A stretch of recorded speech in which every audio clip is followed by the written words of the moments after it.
Everybody, welcome. Hello, everybody. Welcome to the El Cerrito Chamber of Commerce's little forum here on public safety.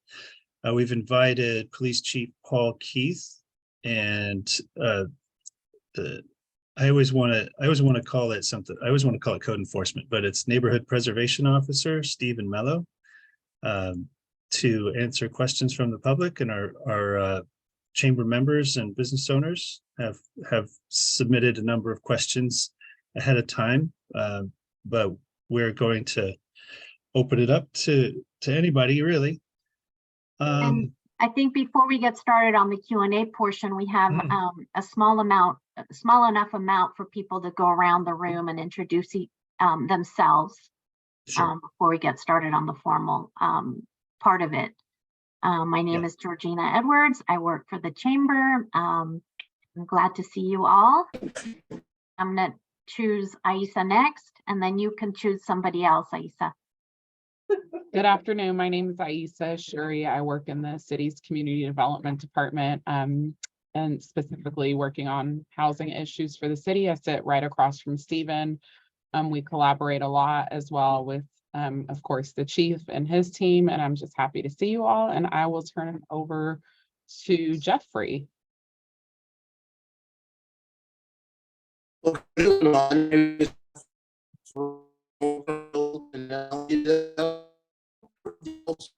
Chamber of Commerce, and I'm always concerned.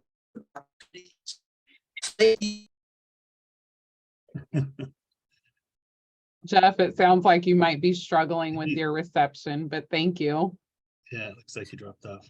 Good afternoon, everyone. Robert, can you introduce yourself and then choose the next person? Oh, yes, I'd be happy to. And right before I do, I want to first just say to Paul, it's great to see you. And I want to thank you very much for being so gracious in offering to chat with Pat Mims at the Reentry Center. That was really very well appreciated. You probably recall my email on that. Thank you, Paul. Robert Rogers, County Supervisor, John Joya's office. Good to be here. Really looking forward to this community gathering. I will pass it off to Evelyn.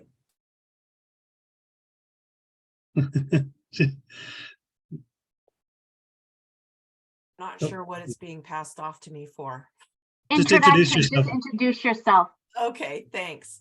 My name's Evelyn Freitas. I am a loan officer with Guaranteed Rate. We are a national but also local lender, and I'm here just to learn more about what's going on with code enforcement and things like that in the city of El Cerrito, so I can be of better service to my clients.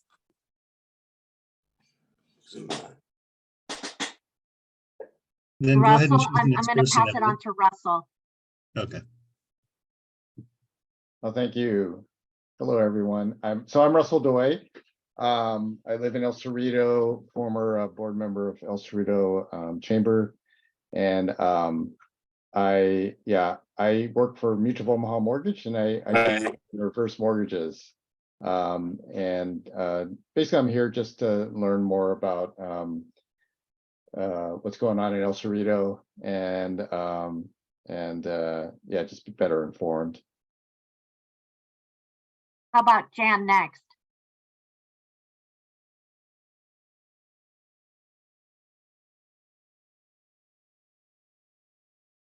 Maybe not. What about Melanie? You want to say hi? Hi, everyone. This is Melanie Mintz. I'm the Community Development Director for the City of El Cerrito and work with Stephen and really all of you. And I'm just glad that the Chamber is hosting this meeting and look forward to hearing the questions and from Chief Keith and Stephen. Cordell, do you want to say hi? Yes, can you hear me, Georgina? Yes. Yes, so I am Cordell Handler. I'm a member of the Park Plaza Neighborhood Council, and just glad to hear more about the police and code enforcement. So I will belong down. Ah, Jan Bridges. Hi, I'm Jan Bridges. I'm a former council member and just an interested resident. Mike Leach, I'm not sure if you said hi.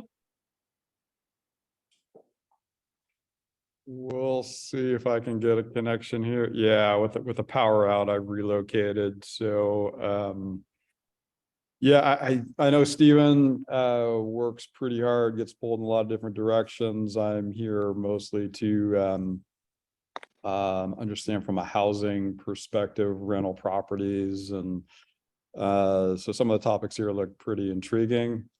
I'm just kind of tuning in and listening. And to pick someone who hasn't gone yet, say, John, Stashik, I don't know if you've gone yet. I'm John Stashik, Premier Graphics, longtime chamber fixture. And long as I'm here, shout out to our chief of police for an excellent presentation last night. And the results are what we wanted. So can't wait for it to be implemented. Onward to who hasn't talked yet? Rachel. I knew you were going to pick on me. Yeah. Apologies, my camera's off. I'm in transit, but I'm very much looking forward to this session. I'm Rachel Melby. I'm a local realtor. I also sit on the board of directors at the Chamber of Commerce, member of the El Cerrito Economic Development Committee, parent, and very interested party as a resident homeowner here in El Cerrito. I think we've got two more people, Jennifer Bright and Santi Silly. Jennifer?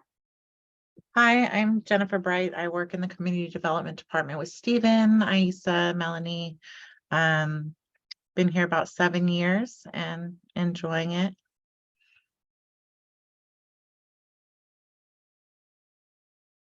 And Santi? Hi, Georgina. Yeah, Santiago Sile. I've been a resident of El Cerrito since 2000 and just general interest in learning what's going on in the police department.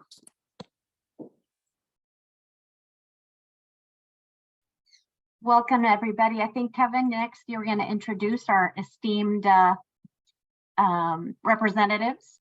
Sure. Well, and I'll introduce myself as well. Kevin O'Neill. I'm Vice President of the Chamber of Commerce and also co-proprietor of Well Grounded Tea and Coffee Bar with my wife, Jen. And yeah, I'm proud to welcome Police Chief Paul Keith and Stephen Mello. They both were worked for the city many years now. I think Paul's been with the force forever, as long as I've known, at least 22 years, he says, and chief for 7 years now. And Stephen Mello's been working for the city about 3.5 years now as our code enforcement officer. So I will start it off by handing it off to Paul Keith. Thanks, Kevin. I know that there are quite a few questions, but I thought maybe I would talk for just a couple of minutes about some things the police department's been working on recently. So last year, the police department really faced a challenging staffing situation. We had a lot of officers pursuing other employment, and really this last year has been about kind of rebuilding staffing, rebuilding our staff experience, getting people trained back up so that they are prepared for all of the demands of modern policing. Just kind of put in perspective our staffing situation at El Cerrito. Our experience is very similar to a lot of other agencies in the Bay Area. In February of 2020, before the pandemic, we had an authorized count of about 40 to 42 officers. Since that time, we're talking about 4 years later, we have about 14 of those police officers that still remain employed at the police department. So we've had a major turnover of staffing. So we have kind of a core group of primarily sergeants and managers that have quite a few years of experience.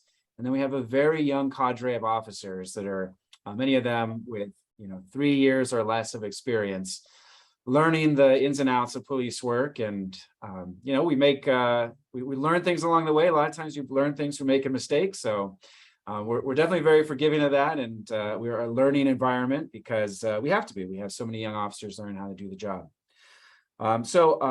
In kind of looking at crime over the last 3 years too, there has definitely been some significant trends associated with the pandemic. So we had a big decrease in crime in 2020.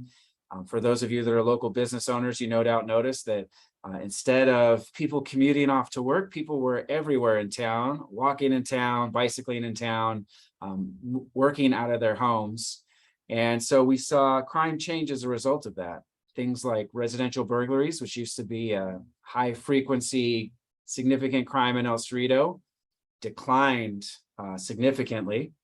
Got 50% decline in things like residential burglary because those houses are no longer empty for people to break into. There's now people in them all day long. So it's a lot harder to get away with a residential burglary when you have neighbors and residents home.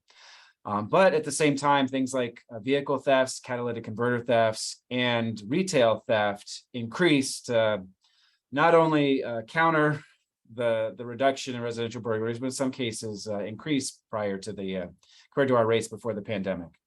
So some of the big areas of focus for us in the coming year is making an impact on things like catalytic converter theft, organized retail crime, and violent crime in town. Now, most of our organized retail crime and violent crime happens in our commercial district, that strip of San Pablo Avenue, where a lot of our businesses are concentrated. It's a high priority not only for us, but also for the state of California. They've set aside a particular pot of money to train up investigators and how to combat organized retail crime. And on the police department side, we're making some technology investments to try to have a bigger impact on those crimes that affect a particular business district. Last night, I was at the city council meeting with a request for the council to authorize us to install license plate reader cameras in town. The council approved the request. So beginning in the next fiscal year, which would be July, we're planning on installing 40 license plate reading cameras around town. These are cameras that take photographs every time a car passes by. They're used for two purposes. And then I know Steven's got stuff to say too, so I'll go over this real quick. Use two purposes. The first one is that when a vehicle enters town, if it is stolen or a wanted vehicle in California, our officers will get an alert on their computers that says, a wanted vehicle just entered. This is the vehicle description. This is the license plate, and this is where the camera saw it. So officers have an opportunity to interdict those vehicles, take an enforcement action, potentially make an arrest if someone's in the act of committing a crime before they have a chance to victimize somebody in town. The second part of the program is that the system takes photographs of license plates primarily as they leave El Cerrito as well, so that if we have somebody who comes in, commits a theft in El Cerrito, organized retail crime, a big mob scene at the Russ where they take a bunch of stuff, get in a car and try to flee, we're going to be able to use the cameras to obtain factual information about the vehicle that they were driving when they fled the scene of the crime. It's an important investigative lead for our officers and investigators to follow up on and ideally help identify the people responsible for crime. So our goal is to both have a preventative effect. We have seen through looking at other agencies that have robust camera systems tend to see crime go down in their agencies after they implement a camera system. And we're also looking to increase our solvability on our cases. So we want to have a higher clearance rate, which means holding people accountable for the crimes that they commit, and also increase solvability rate, that we're more frequently identifying the suspects in our crimes so we can be more proactive about preventing them in the future. Okay, so those are, that was my, I think, 10-minute elevator pitch on the police department and what we're up to. I know we've got a number of questions, and I know Stephen has a little piece to talk about what his role is at the police department too. So I'll pass it over to Stephen. Thank you, Chief. I don't know how I'm going to follow that up. But my name is Stephen Mello. I'm your neighborhood preservation officer. And when we say neighborhood preservation, it's interchangeable with code enforcement. Code enforcement is mostly the most recognizable terminology but our working title is neighborhood preservation. So I've been here for 3.5 years, very busy. I don't have a staffing report because it's just me. So, so if you see me, please say hi. But I think it's important to always start off with the goal of code enforcement and neighborhood preservation. which is to promote safety and protect property values and ensure that our neighborhoods and communities and businesses are living in a safe environment. And how do we do that? By relying heavily on our community to report. We are semi-proactive, but mostly reactive. We rely on our businesses and our citizens, residences to report using our online reporting feature, calling us, emailing us, so that way we can I can get out there and investigate. Also, under that umbrella of neighborhood preservation, we have a proactive rental inspection program that I do half the time. So 50% of my time is devoted to rental inspections. The other half is going out and doing code enforcement duties. So very busy, but that's why we prioritize all of your complaints that we receive. We'll give that a priority, and yeah, and so if you have any questions, I'm looking forward to them.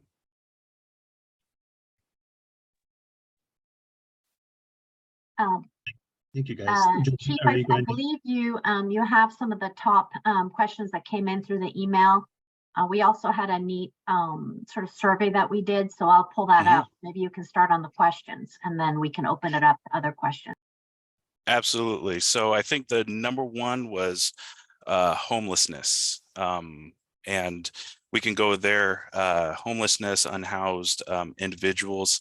Now, when we approach this, there's kind of, two approaches. One is the unhoused individual on private property as opposed to public property. There is a process that we follow when an individual is on public property, and that's mostly handled through our Public Works Department. They do an excellent job. They do monthly cleanups. Aisa Shuri, who also helps with getting services out to those that are experiencing homelessness, having a great relationship with county services, our core members, to help ensure that they're getting the services that they need, that permanent housing is being worked on for those experiencing. And when it comes to private property, I will be working with those property owners, and again, helping to ensure that they have the knowledge of these services and getting those people out there. So yeah. I'll just kind of add a couple things too on the public safety side. Accumulation of items at homeless encampments are a major concern for the city. In my experience, I've seen that a homeless encampment will typically go away through a lot of times one of two ways. Either an encampment gets abated or it lights on fire. Our fire department frequently responds to assist other agencies with fires and encampments. And so it is a concern for the city when we see things like homeless encampments pop up adjacent to residential neighborhoods, adjacent to businesses. You may remember the old chamber building that was at Eureka and San Pablo Avenue. We worked with the city to try to fast track a demolition permit for the developer there because we had a series of fires that were started inside the building. And these aren't fires that are started in a fireplace. These are fires that are started in open floors of buildings, and it can be a very hazardous situation. So it is a high priority for the city to make sure that we're on top of encampments when they arise, especially when they become hazardous to neighboring neighborhoods. Now, it doesn't mean that the act of being homeless is illegal in El Cerrito. It's just a fact of life that some people fall out of housing for a variety of reasons. It's important to treat them with humanity and give them support. There's a couple different services that we try to direct their way when they need help. Contra Costa County Health and Human Services, to start off with, have therapists and clinicians that go out to provide assistance to homeless people.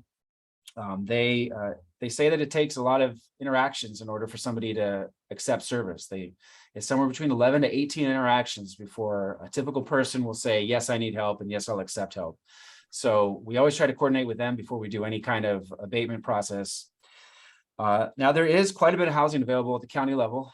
It's not always immediate, permanent, kind of long-term housing isn't always immediately available. Sometimes it takes a month or so for somebody to get on the list and have housing become available and get placed.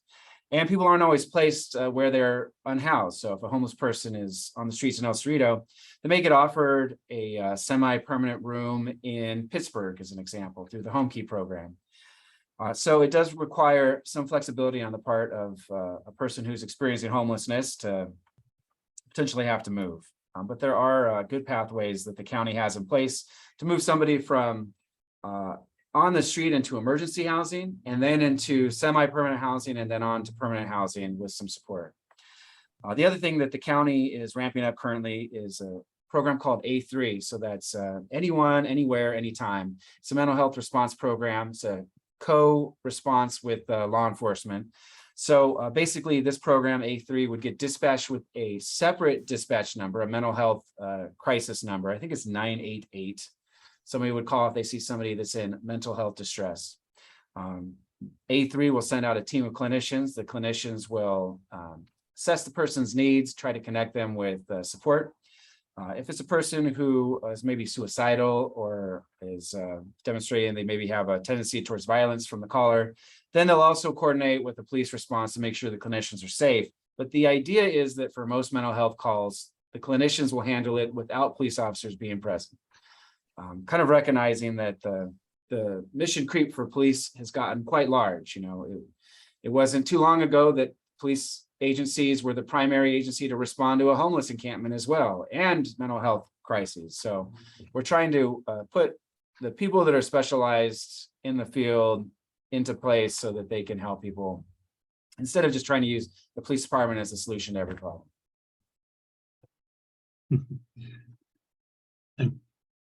I just want to follow up on that, Paul, because I've had experience with various regulars, so to speak, the folks that seem to be living around in the area, and we see them frequently that are homeless. I really appreciate you answering the question I had on my mind already, which was who to call when we want to be compassionate and not necessarily involve the police.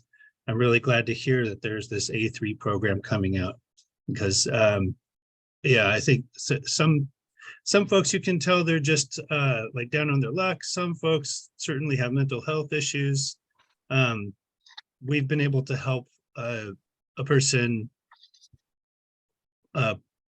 individually. Like my wife drove a woman to a house that was just for women. But that's like a rare case. So it's nice to know that there's a service out there like that. Now, so what scenarios would you say it is appropriate to call Stephen when we're interacting with the homeless, and which scenarios is it appropriate to call A3, and which is appropriate to call you, Paul? So we're continuing the coordination process with A3. We're going to get to the point where if a call comes into our police dispatch center that involves a mental health concern, that our dispatch center will be able to transfer that over to A3, and vice versa. If A3 gets a call that is about a crime, they can transfer it over to our dispatch center. So that coordination process is still being built. A3 is also hiring right now to staff up teams. So if you do know a clinician in your life that is looking for a meaningful job, if you send them to Contra Costa Health and Human Services, they're currently hiring for these teams. The program is funded by Measure X tax money. So in short, if you call police dispatch as your normal response, that's fine. Increasingly, A3 is going to be rolling out information on how to call the mental health dispatch line. So they're not fully staffed up to the point that they're 24 hours a day yet. So you're still safe calling the police department, and we can, contact A3 and see if we can get other support there. And our officers are well trained to deal with people that are in a mental health crisis as well. When it comes to homeless issues, I would say that when you're thinking about making a call, think about, am I seeing that this is a person committing a crime? And if it's a person committing a crime, then absolutely call the police department. You know, somebody drinking in public or, you know, things like that. You can call the police department. If you look at the situation, you say, this is not a person that's committing a crime, then consider calling Contra Costa Health and Human Services, calling A3 and seeing if that helps fit your needs. If it's somebody who's maybe in a mental health crisis, but not violent, then reach out to A3 and I can get the number for you while I'm talking. Is that part of the 211 number? 211 will get you a list of resources. Mm-hmm. I'm gonna see if I can bring it up while I'm on a break here. And then I would say the other issue is if you're dealing with an encampment issue, that's something that you can contact the police department for. We coordinate with Public Works, or you can contact Public Works directly. We work together on encampment issues to evaluate the nature of the encampment, determine whether or not it's a public safety hazard, and get them addressed. And someone specifically was asking about squatters, like on a private property, like a vacant house. Is that just dealt with that? Well, Stephen, maybe you can talk about your role in those cases, and then I'll talk about our role in those. Absolutely. So, and to kind of piggyback,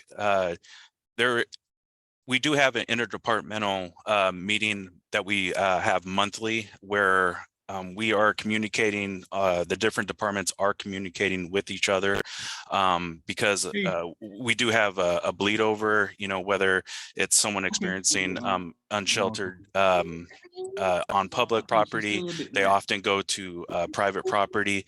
So it's good to know that we keep each other apprised of the movements of these individuals. The Chamber of Commerce meeting talking with the police department. I'm just listening to it while I'm doing my email.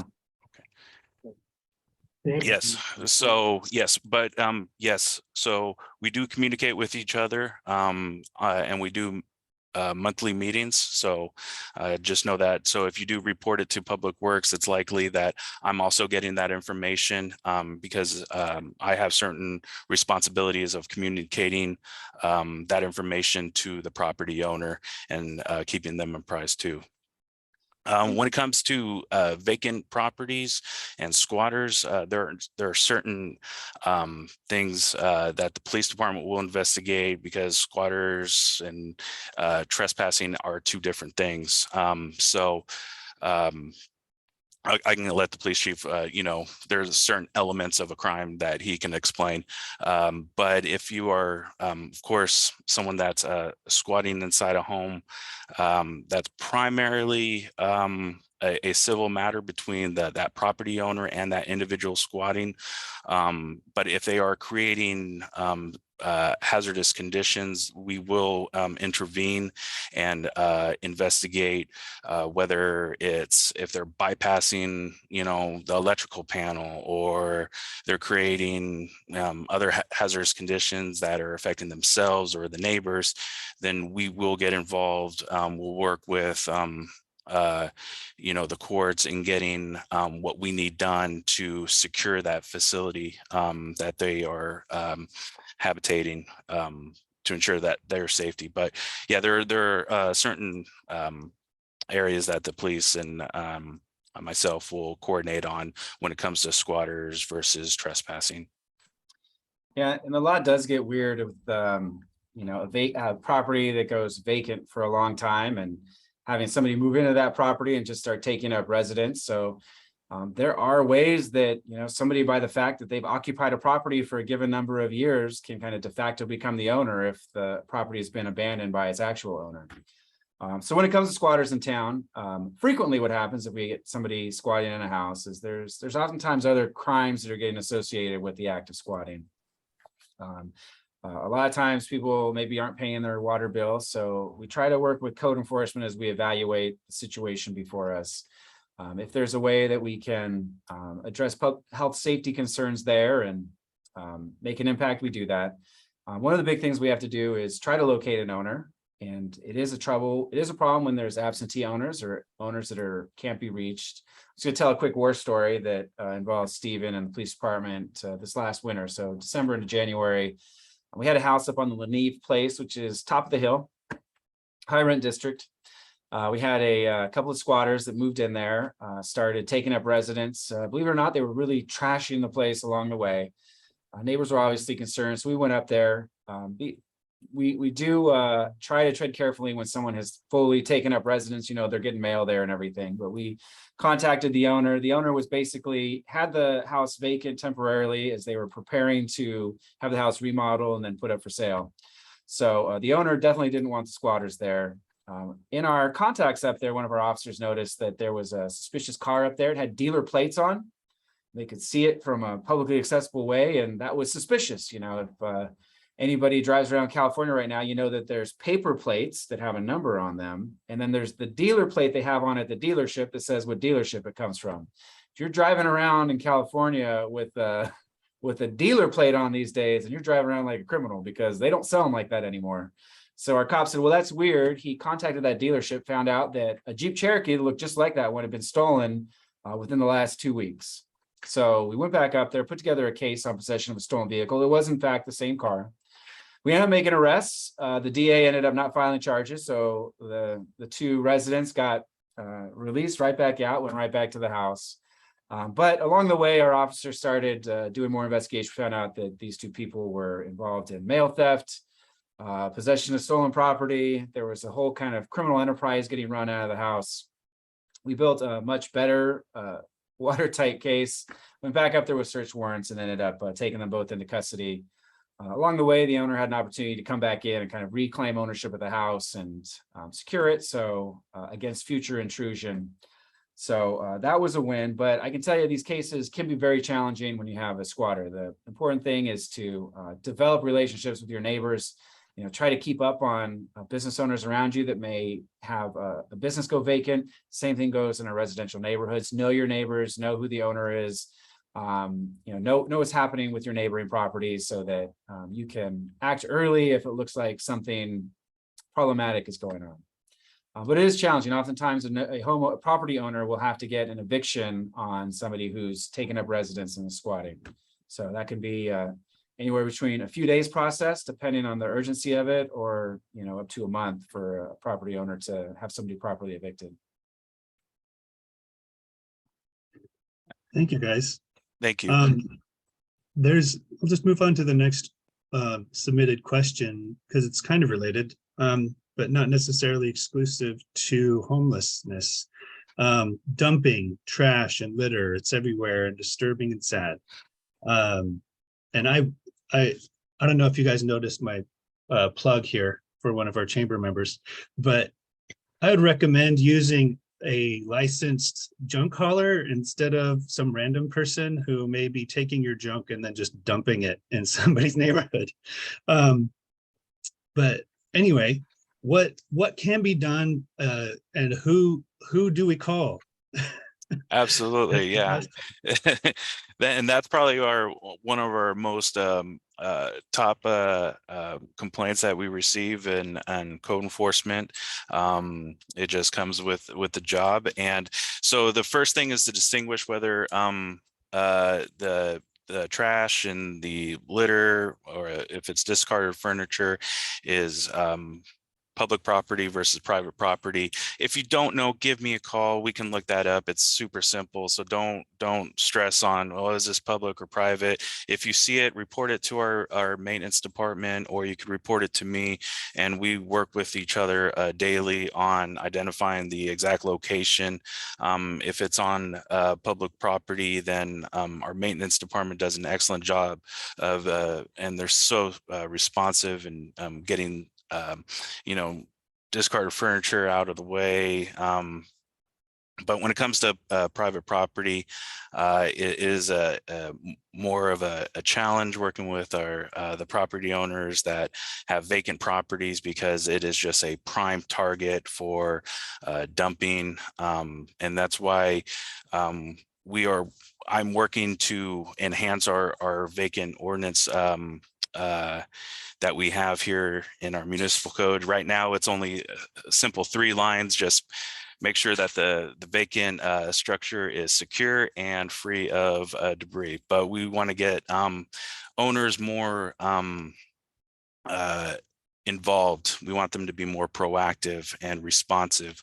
One of the challenges for vacant structures is not having the contact information readily available for fire and police. A lot of times, we are, spending unnecessary hours trying to get a hold of a property owner that has a vacant property, and there's a accumulation of trash and debris, there's graffiti, and part of revamping and enhancing our vacant ordinance structure, or the vacant structure ordinance would be to have a local contact, registering the property possibly, and ensuring that they are being more proactive.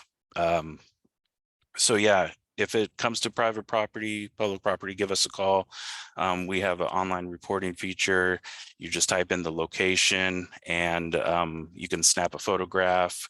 That helps us identify what exactly the complaint is, and then that way we can notify the owners. I'll just touch on something real quick on dumping too. Our situation with dumping in West Contra Costa County isn't the same as it is in other parts of the state. Other states handle dumping in different ways. There's counties like Calaveras County where there's property tax assessment and you dump for free. You don't have to pay to dump. If you have a mattress you need to get rid of, you just take it to the dump and dump it. It doesn't cost you anything. Other regions like the Tri-Valley region in Alameda County, they have county subsidized dumping costs. It's very cheap to dump there. Out here, I don't know how many of you have pickups and go to the dump. It is insanely expensive to go to the dump. And that is why people just, in my opinion, that's why people just dump it on the side of the road, because it is very, very expensive to dump trash in our county and adjacent at the Berkeley transfer station. And so sometimes there is a financial calculus people go through, I'm certain, because in other areas where dumping fees are subsidized or free to residents, I would say from my personal observation, the dumping on the side of the road issue is not as dramatic. So that's kind of something to consider. I know that there's somebody from, Robert Rogers is here from the county supervisor's office. Maybe just something to think of as another potential solution to West Contra Costa County. I know I personally would vote yes on that property tax measure. Okay. The other thing is thinking of just kind of short-term litter, addressing that. I know in Albany, they have the Blue Glove Crew. For those of you who aren't familiar with them, it's a group of people from the Solano Avenue Merchants Association. A couple times a week, they start off somewhere near the top of Solano and work their way down Solano Avenue, picking up trash as they go, putting it in city trash cans along the way. That is, in my opinion, the reason why Solano looks so neat and tidy is because they have a group of merchants that really take ownership of Solano Avenue and really have an incentive to keep the place clean. Putting together groups like that in El Cerrito would also be great. I've seen the Blue Glove Crew. Sometimes they come down San Pablo Avenue, but they usually stop right about the border and then, go their separate ways. But organizing a group of merchants in business districts could make a big impact. Organizing neighborhood groups as well, especially where they have, dense housing near business districts, might be another way to address that. And I see that there's some questions about catalytic converter theft. So when you're ready for me to talk about this, Kevin, I'm ready to go. By all means, take it away. That was next on my agenda. Catalytic converter thefts drive me crazy. Thieves will steal a catalytic converter. They'll often get somewhere between $200 and $300 when they resell the catalytic converter, either to a middleman or directly to a recycler. The states passed legislation. They said, oh, this will address it. Now it won't address it because legislation only requires additional actions by the recycler. But just imagine you're a metal recycler, and before the legislation, you would take stolen catalytic converters. After the legislation, you're going to do the exact same thing and just make sure your books are straight when the state comes in. So the action at the state level has been really ineffective in stemming the tide of catalytic converter thefts. Problem is the metals in them are very valuable. They're more valuable than they get resold for. So Back in the real boom, kind of leading up to pandemic, people would get $700 reselling a Prius catalytic converter. Considering it takes about 45 seconds to cut off that catalytic converter, that's a really big return on a crook's investment to cut it off and resell it to somebody. We interdicted a guy about 2019. Got some information that he was buying catalytic converters. We ended up doing a search warrant, going to a number of different storage locations he had, including getting a rental truck. He'd already loaded up with catalytic converters. He had, how many? 700 or so that he had stockpiled up before going down to what he said would be a recycler down in Southern California that he wouldn't disclose. And he got a lot of money from, he would get a lot of money from that. He was routinely sending about $100,000 every month or so back to relatives in Nigeria. So a lot of money in it. He had his bank account would fluctuate from having $1 million into it, down to a few $100,000 and back up. So we did an asset forfeiture case on that. Claimed that we couldn't return all these catalytic converters to their owners because we had no idea what cars they came off of. So a couple of things we're trying to do to address catalytic converters is number one, license plate reader camera system. We're hoping will give us some investigative leads when we get a catalytic converter theft in the middle of the night. Oftentimes residents will hear it. They'll say, "Oh gosh, there's a loud grinding noise. I wonder what that is." Lots of time they go out, the suspect's driving away with the catalytic converter they just stole. It just happens so quick. It's hard to catch them in the act. But with some license plate readers, maybe we'll be able to get some images of the car either coming into town or leaving in town and develop some investigative leads. The other program that we just started is called the Cat Etch program. So at the police department, we're giving out catalytic converter identity kits. It's a little packet. It comes with either 1 or 2 adhesive stickers. You place it on your catalytic converter, on a cold converter.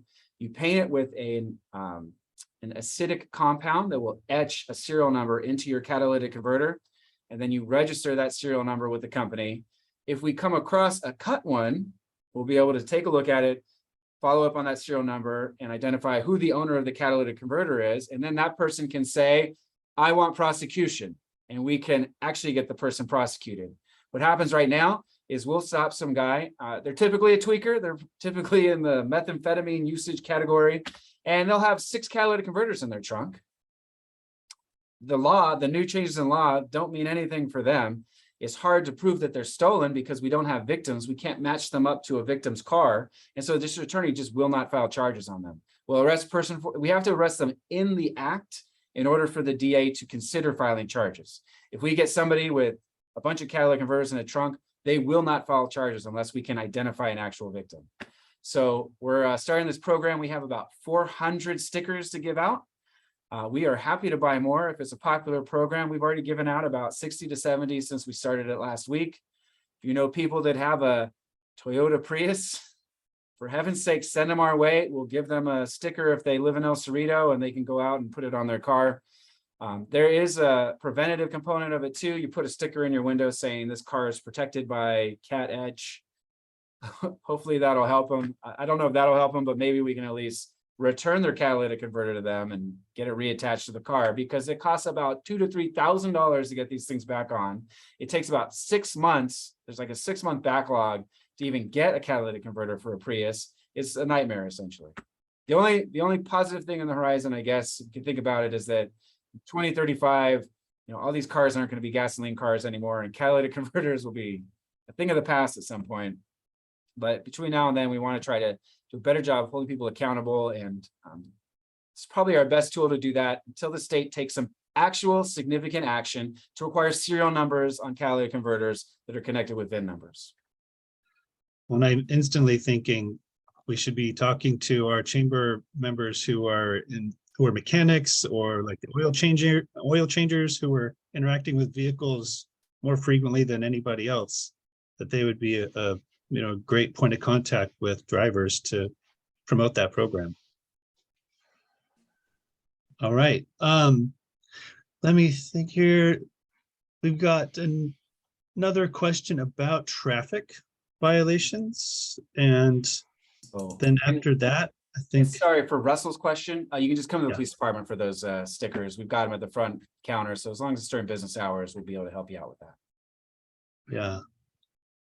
So yeah, the question is, since the pandemic, seems like more people have been speeding.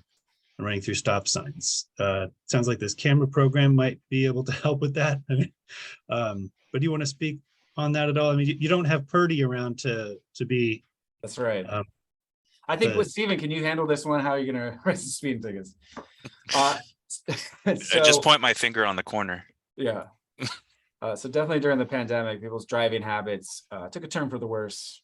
I think all of us have eyes and realize driving on the freeway is a little bit different experience. Driving in town's a different experience now. One of the things I found, I don't know if anybody else sees this, I come to a stop sign and I want to make a left turn and there's a person at the opposing side of the intersection. Like they won't proceed. They think I have the right of way to make my left turn before they proceed straight. I don't even know why that, but after the pandemic, it seems nobody understands. You go straight and I turn left behind you. Anyway, moving on to actual speeding and enforcement issues. This last year and the year before that, enforcement was definitely down. Starting in 2020, it was down because of distancing and people didn't want to be coming in contact because of COVID. This year, we've really made traffic enforcement a focus of what we're working on. Already, our teams have been putting up numbers like 8 to 9 tickets written per shift.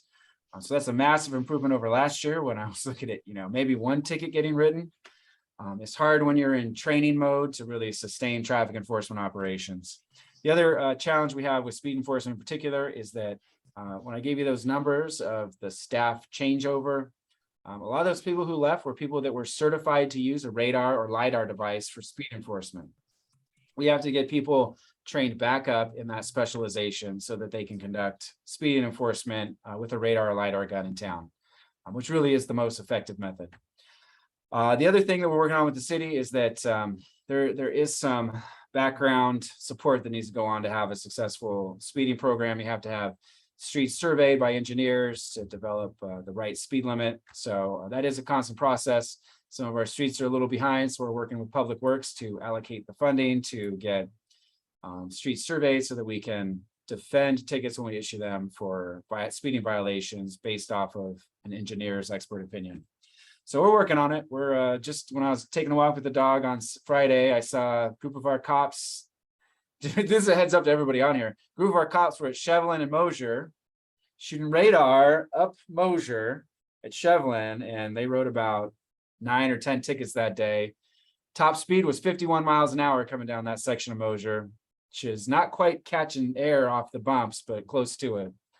And then their enforcement threshold was 41 miles an hour. So think about that when you're coming down Mosier and keep your speeds down. I would say the other part of that is that if you have a specific neighborhood where you feel like there is a enforcement issue, whether it's a stop sign, like I saw Stockton and Ashbury, or if a speeder's on your street, send me an email or give us a call and talk to us about it. We'll try to designate some cops to work on that area. I know that Ashbury, Stockton, it's a kind of a complex one, and it seems like everybody coming up Stockton wants to just drive right through the stop sign and not yield for anybody. So it's a little challenging intersection because of the length of it. But we're happy to send people over there to do some targeted enforcement. And somewhat related, there were some issues brought up by members about parking. I know parking is it's regulated differently all throughout the city, depending on the zone. Now, how does it get enforced? Who's the point person? But also, is there a method for revising or updating the way things are now to the way they should be considering current conditions? And I can speak on that briefly. Is like in front of our shop, we requested from the city 20-minute parking zone with green stripe being put up in front just to help the flow, right? So I know that change is possible and things aren't stagnant and inflexible. But maybe just share with everybody the process, who to talk to about getting things enforced, and if they identify a need, who to talk to make changes. So for like an acute need, someone's illegally parked and maybe blocking a driveway for your business, best number to call is our non-emergency dispatch line to get a police officer out there to take care of the car, especially if it's inhibiting your ability to use your own parking lot or use your own driveway. For more long-term things like I have a need to have a time zone changed in front of my business. contacting Public Works or Public Works, right, Stephen? That's right. They can come into City Hall. We have a form that you can fill out with your suggestion. That form will get forwarded to our Public Works Department for review, and they will contact you and follow up. And we try to work with businesses. We understand that businesses will change hands and there'll be a new business that comes in that has much different need than the previous business. So we try to get those things addressed. I will say that there are changes on the horizon. So there's a new BART project that's a residential project planned for El Cerrito Plaza BART that is going to dramatically change how we handle parking on the south end, because we're going to have a lot of BART users that are no longer going to have parking available. So the city's looking at modernizing its parking program, having the ability to have online permits where you can use an app-based system to get a one-day permit or a 4-hour permit to park in town. On the police side, we're looking to switch over to parking vehicles that are equipped with license plate readers so that we're not chalking tires anymore, but doing automated parking enforcement. And so there's a lot of different technological options that are currently being explored by the city. Those programs will probably be going live about the same time that the buildings are constructed down at BART. So we're looking at in this current year and the next year, we're going to be developing a new parking plan, particularly for the south end, but the impacts of that plan, we're going to try to spread throughout the city so there's consistency no matter where you are in El Cerrito. But some of the things that might happen along the way is if you're, say, visiting a friend in a residential area, you can, your friend can get you a one-day permit in the system so that our cars will ignore, the car being parked over a time limit. We'll say on the PD side, I hate to just bang the staffing drum over and over again, but our community service officer who's responsible for parking is going to be welcoming a new member of their family. And so they've been off on leave associated with that for quite a while. So it means that they haven't been out there writing parking tickets, and it's really rested on our officers who kind of do it as an ancillary duty. So if you have an acute need, please call our non-emergency dispatch number. We'll send a police officer out there. If you're seeing that some of the time zones aren't being enforced as regularly, it's because our person is out. So we're looking to hire a second person to do parking enforcement. We have 2 different people that are in the process for that position right now. And probably in the next month to 2, we'll be getting another person online and trained up to deal with parking issues. So we're gonna keep working on that. All right. Thank you, Paul. And let's see.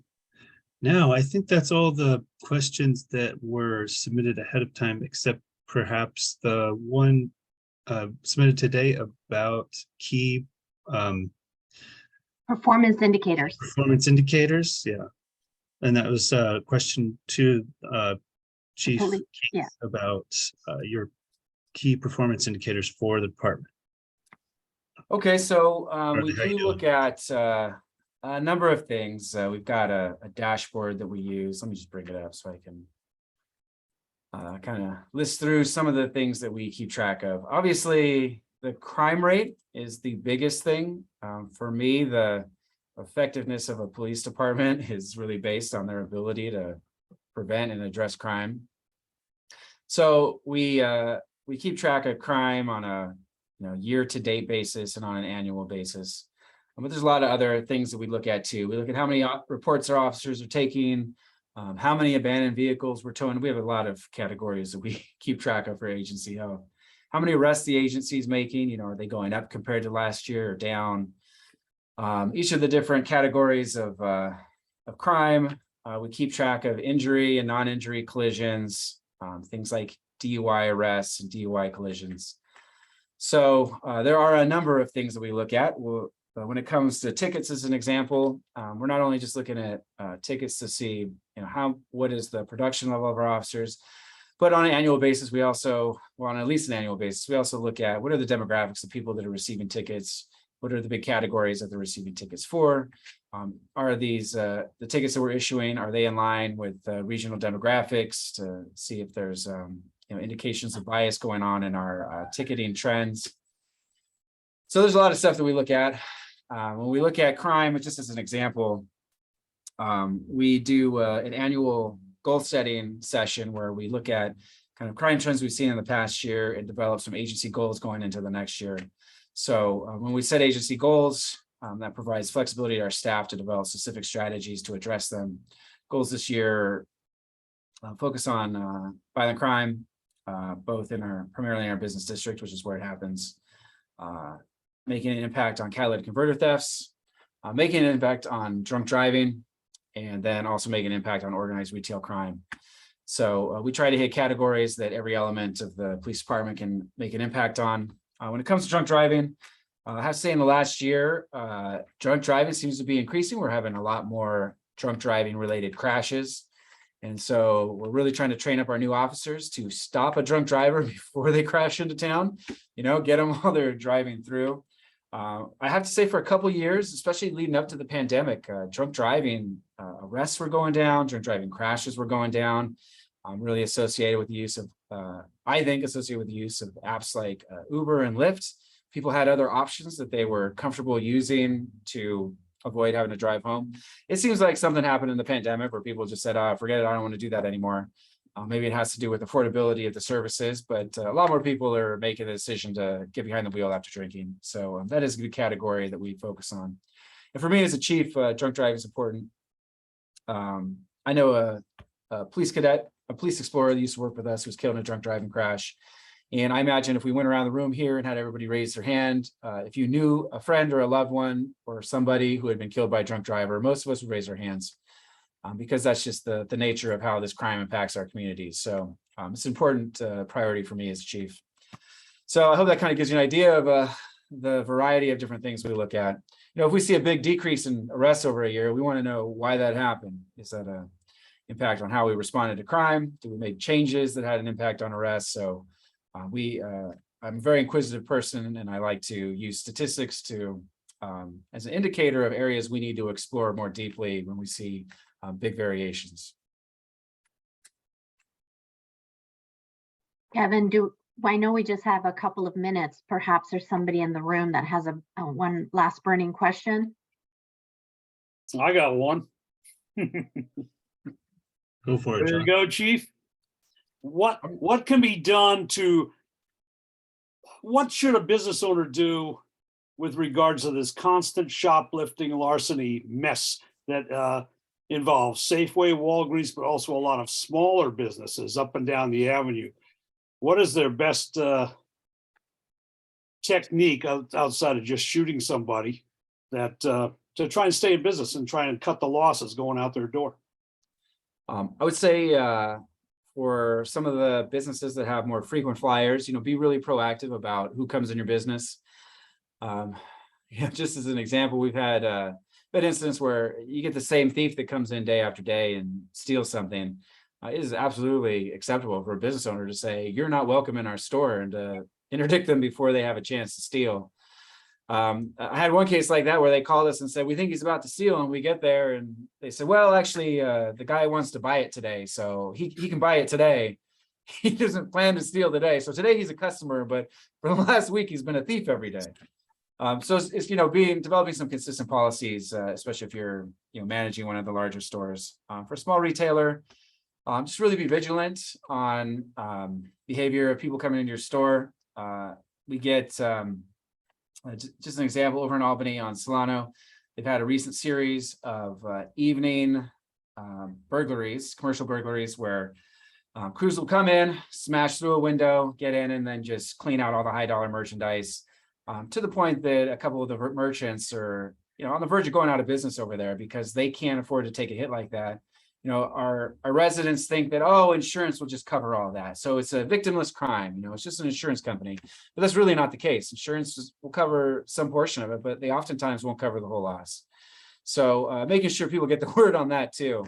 I've seen it just over and over again that, nobody's the victim when Safeway gets ripped off because it's just a big corporation and they have insurance and that's just not a big deal. But it absolutely is a big deal. It results in higher prices for all of us, and it also results in businesses closing. So for the larger stores, there's been a big trend away from having loss prevention people. So back in the old days of the early 2010s, businesses would hire loss prevention people. Their job would be to stop people from stealing. People steal, to detain them, hold them until law enforcement got there, until we could arrest them. Businesses have gotten really gun shy about that type of strategy. They really don't like employees going hands-on anymore. So a lot of times we kind of get a call after the fact, after the person's running out of the store, and we have to hope that we have an officer nearby or that somebody gets a license plate of the car so we can follow up.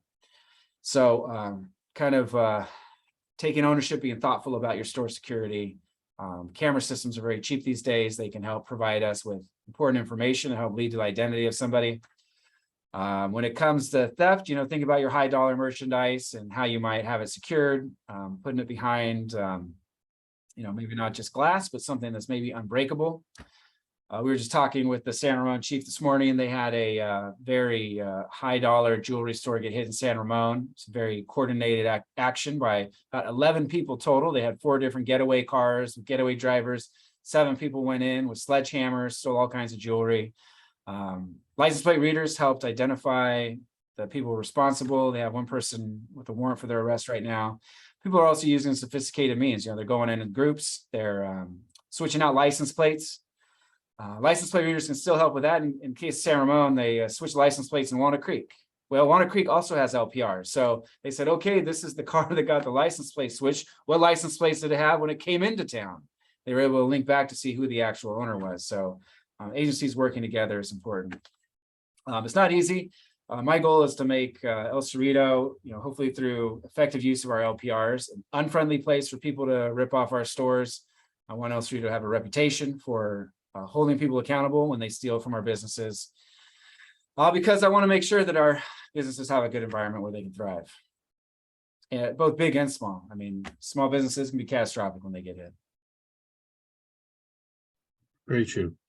Well, I think that's about all the time we have. I want to thank Paul and Stephen for joining us today, and for everyone else on the call joining us to get all this wonderful information and contributing your questions. This has been a very great call. Thank you very much.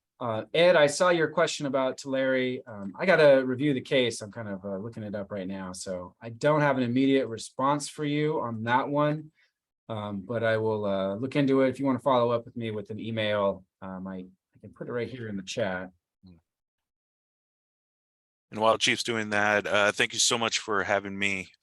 This was my first Q&A with the chamber, and since the start of COVID. So it was good to interact with everyone. My information can be found. I could toss it up in the chat also, but go if you type in code enforcement El Cerrito, my information is there.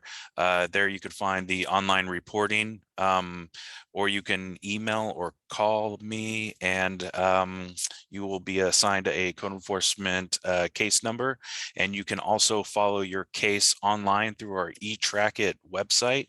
It's a community development portal, and you can create a free public account and just type in the code enforcement case number, and you will see inspection information and the status of your code case. I want to say thank you for having me. When Kevin first contacted me about it, I thought it was going to be like a happy hour at Elevation 66 or Los Moles or something. So I was like, yeah, sure, I'll do it. And he's like, no, it's going to be on Zoom. So I'll have to catch you at the next mixer, and then we can Speaking of which, that is coming up, Paul. Thanks for reminding me. I think that's coming up at El Cerrito Natural Grocery, the annex on the 25th. It's the 29th. Sorry, 1 week from today. Thanks, Georgina. You keep me Yeah. me on track there. We'd love to have you. They were talking about potentially at the same time having a chocolate tasting. So if that becomes a thing, I'll make sure everybody knows. Yeah. Great. Well, thank you all for joining us. Have a great day. Thank you. Everyone.